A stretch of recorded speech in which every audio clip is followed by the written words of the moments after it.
এটা আমি নিজে গিয়ে পিডি সাহেবের সাথে কথা বলে সেখানের বরাদ্দ এনে ইতিমধ্যে এটা অলরেডি টেন্ডারও অলরেডি হয়ে গেছে। ওই কাঁচা অংশটুকু যেটা আছে বাগড়া ছোট নাগের থেকে মধ্যের যে কাঁচা অংশ এটা টেন্ডার হয়ে গেছে। আগামী 3, 4, 5 মাসের মধ্যে শুকনো সিজনে লাগবে, কারণ এটা রিটার্নিং ওয়াল সেটিং করতে হবে। সেটার জন্য তো এখন তো বর্ষাকাল শেষ হবে, বাগড়া এবং নাগেশের সেতু বন্ধনের এই রাস্তাটি পুরো সম্পূর্ণ কমপ্লিট হবে ইনশাআল্লাহ। আমাদের আলফুমিয়ার বাড়ি থেকে ছোট নাগেশের উত্তর দিক দিয়ে যে রাস্তাটি অলরেডি উত্তর নাগেশের দিকে যেটা ঢুকেছে, কালামকান্দি দিয়ে যেটা হচ্ছে, এটাও নির্বাচনের আগে আমাদের প্রতিশ্রুতি ছিল, এটা টেন্ডার হয়েছে। ঠিকাদারকে আমরা বিনয়ের সহিত কথা বলেছি, এক পর্যায়ে কিন্তু সেটা কাজ কমপ্লিট একটু করেছে এবং পুরোটা এখনো কমপ্লিট হয় নাই। আমরা অতি দ্রুত সেই রাস্তাটি কমপ্লিট করার জন্য আমি ঠিকাদারকে তাকিয়েছি। আমাদের এই অঞ্চলের মানুষের প্রাণের দাবি আমাদের শশী দলের মাজার থেকে নিয়ে বর্ধশিয়া পর্যন্ত অন্তর্বর্তীকালীন সরকার আমাদের সর্বাত্মক সহযোগিতায় এই রাস্তাটিকে অতি গুরুত্বপূর্ণ, কারণ তখন আমরা নাইগর দিয়ে যেতে পারতাম না। ওই প্রজেক্টের পিডি সাহেবের সাথে বারবার আমি কথা বলেছি, চেয়ারম্যান সাহেব কথা বলেছে। এরপরে প্রায় 6 কোটি টাকা, প্রায় 6 কোটি টাকায় সেটা টেন্ডার হয়েছে এবং কাজ স্টার্ট হয়েছে। এখানে একটু প্রশ্ন আসে, সত্যকে সত্যই বলতে হবে। আমাদের যে ঠিকাদাররা ডানে বামে কিন্তু আমাদের এখানে ঠিকাদাররা আছে। আমি আজকে আপনাদেরকে বিনয়ের সহিত আবু সুফিয়ান মিন্টু সাহেব, আজাদ সাহেব এখানে নাই, এখানে মুর্শেদ আলম আছেন। আমরা শুনেছি এই টেন্ডারটা আপনারা পেয়েছেন। যেহেতু টেন্ডারটা আপনারা পেয়েছেন, এই ইউনিয়নের দায়িত্ব আপনারা এখানে আছেন, আমি আল্লাহর দিকে তাকিয়ে আমি একটা বিনয়ের সহিত সবার কাছে একটু রিকোয়েস্ট করে যাই। আমার জোন টোন আমি বুঝি না, আমার মা অসুস্থ, 26 মাস তিনি হসপিটালে আছেন।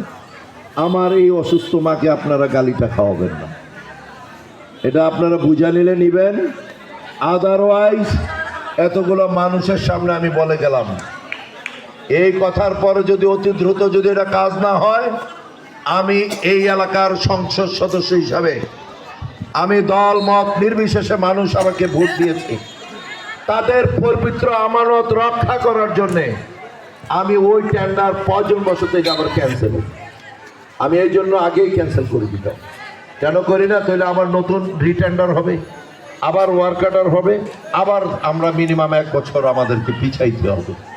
এটা আমার থেকে না হলেও যারা এখানে ঠিকাদার আছে তাদের কাছে জিজ্ঞেস করবেন, কারণ কাজ করবেন আপনারা। অনুমোদন আমরা দিয়েছি, যদি এই কাজটা প্রপার যদি না হয়, এখানে কিন্তু মানুষ আপনাদেরকে চিনবেন না। যে এমপি সাহেবরে যখন যায়, মাসুদ যে কথাটা বলেছে, একটা প্রেগনেন্ট মহিলা এই রাস্তায় যেতে পারে না, অত্যন্ত দুঃখজনক হলো সত্যি। আমি আমাদের শশী দলের যে 5 মিনিটের দরকার থেকে আমি নিজেও আসতে চাইনি, তার কারণ আমি এলাকার সংসদ, আমি আপনাদের কাছে যদি এই প্রশ্নটা আপনারা তোলেন, আমি কি জবাব দিব? আপনাদের কাছে আমার জবাব দেওয়ার কিছু নাই। যে আপনি একজন সংসদ সদস্য হিসাবে আপনি ব্যর্থ, আমি এই ব্যর্থতার দায় নিয়ে আমি যেতে পারবো না। আমি যতক্ষণ আছি আমার সততা স্বচ্ছতার সাথে আমি আগামী দিনের জীবন পথ চলায়, এটা আমি বলেছি, আমি নিজে সৎ থাকবো, অন্যকে সৎ থাকার পরামর্শ দিব। আর যদি এই সৎ থাকার কেউ নস্বাত করে, সে যত বড় শক্তিশালী হোক, তাকে আমি 1% কোনো ছাড় দিব না।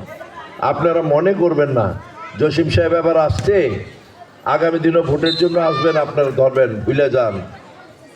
একবার এমপি হয়েছি, 5 বার এমপি হইলো, এমপি বলবে, এটা কি আর কয় না? ওই যখন একটা রাজনীতির মঞ্চ হয়, আমাদের 60 চেম্বারের সংসদ, আমি মারা গেলে ওই সংসদের দক্ষিণ প্লাজা আমার জানাজা হবে না? তা আমি এই এলাকার মানুষের জন্য, তাদের আমার আশা প্রত্যাশা, এখানের এই ইয়াং জেনারেশন আজকে বাম দিকে দাঁড়িয়ে আছে, তারাই আগামী দিনের ভবিষ্যৎ। এবং তারা যাতে বুঝে যে আমাদের এলাকায় একজন এমপি ছিল, ওনার সততা স্বচ্ছতা ছিল, আমার মৃত্যুর পর মানুষ যাতে একটা দীর্ঘ সময় আমার কথা মনে রাখে। আমি সেই কাজ করে যাবো ইনশাআল্লাহ। তার কারণ একটা অল্প সময়ের জিন্দিগি, এই জিন্দিগির জন্য ছোটবেলায় এই বাগড়াতে আমার জন্ম, সেই ছেলেটাতে কুমিল্লা আমার মা নিয়ে গেছে।